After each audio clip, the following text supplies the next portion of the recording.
In the previous session, we have seen what is a GST number, input tax, input tax credit and output tax credit, GST council, and how the input tax credit works.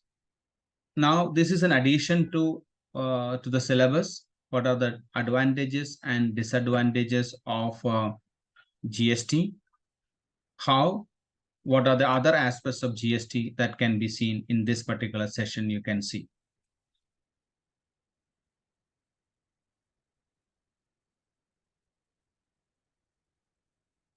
What are the top advantages of GST when it is introduced in India in July 2017?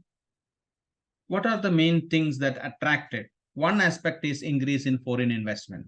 How GST is helping to increase the foreign investments. Now, there is a proper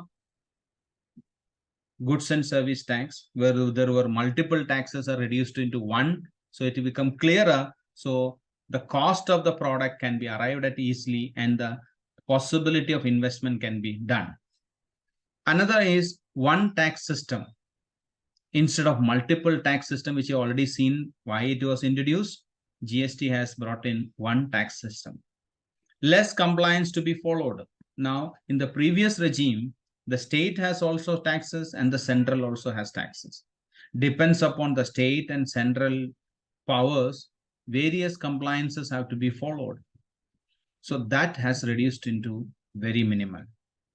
Simple access, you enter into GST portal, you can do the registration process and filing of returns. Efficiency in logistics,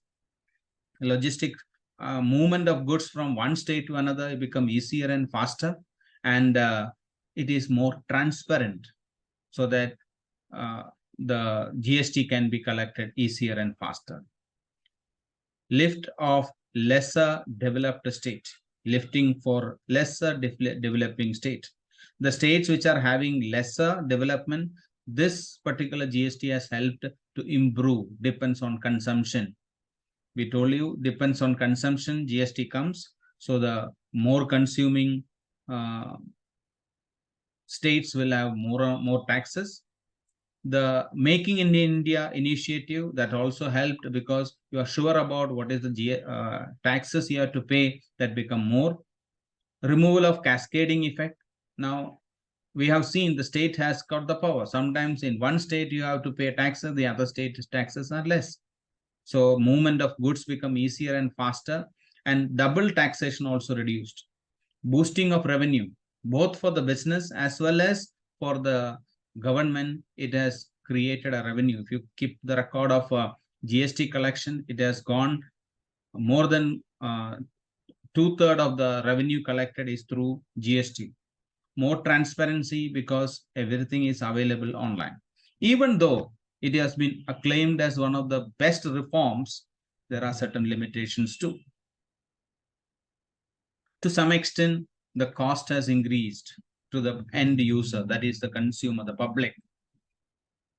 Increase the software expenses. The council also has to have a better and more equipped software system to connect with the many, as well as the companies also have to go for software in order to adopt.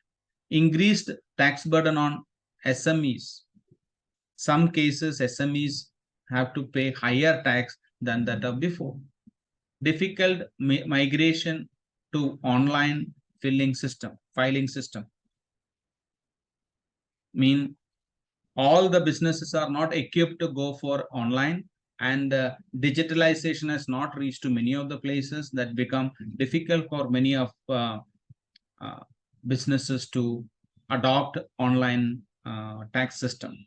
Compliance burden, the process every month or every year, the GST audit or GST returns have to be filed. This become a continuous and tedious process. Loss in the real estate sector, another aspect. Standard tax and multiple rates of cess. The cess and the tax rates, the reforms coming into. Dual control, the state government as well as central government is controlled.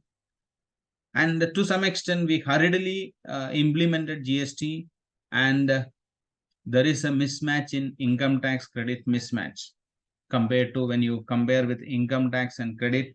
That was another aspect of it. Another most important aspect is some of the powers of the state has become limited.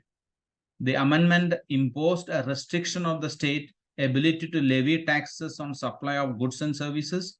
States were prohibited from imposing taxes on the supply of goods and services where the central government levies IGST. Now, one state to another state, the power comes into central. These are the some of the limitations of GST.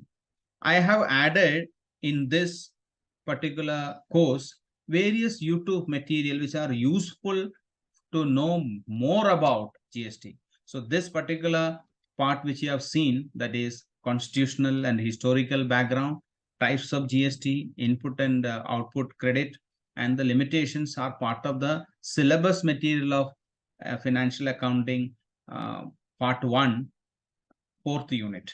Whereas other parts, there is tax audit, GST audit, clarifications with regard to various aspects of GST.